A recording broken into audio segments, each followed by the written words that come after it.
跌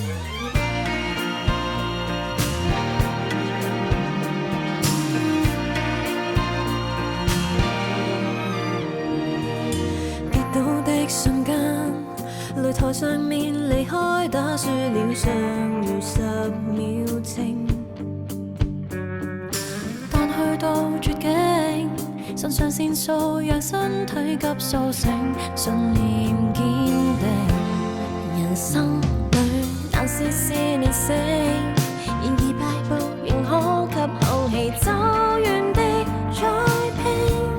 因此當你跌低，記得輸了某局別要輸心境，坐定等效忠，非你本性。能撐多遠，多不死心就撐得多遠。沿途被壞蛋所擊倒，既難免你尚有權10倍自尊。別氣短，來重拾你身體碎片，砌更頑強的你，別為無力心酸。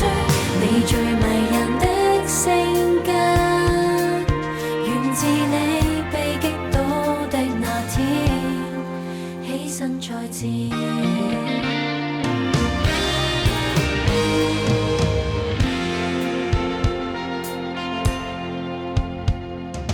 快轉身躍起，投降慾望沉溺多幾秒就全面泄氣，安於躺到尾的扶不起。這10秒只是給從泥地中找到真理，調整那啖氣。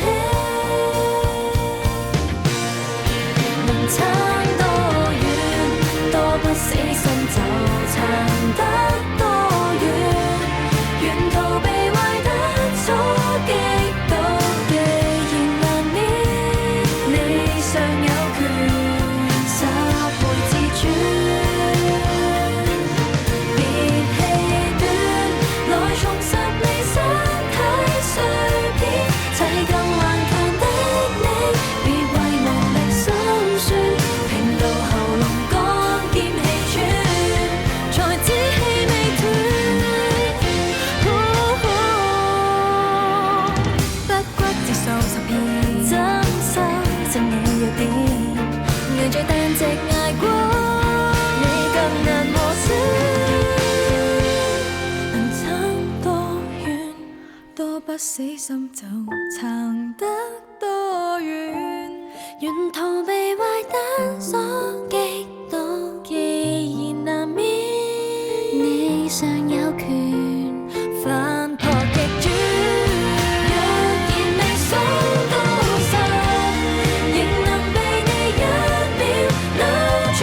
那燎原火勢是來自一線，暫時是一點，再連成一線，完成夢裏動人場面。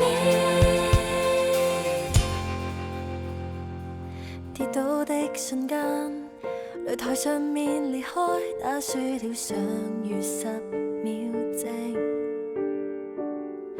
但每個絕境，是讓你我突顯出多艱苦，尚有激情。人應該好想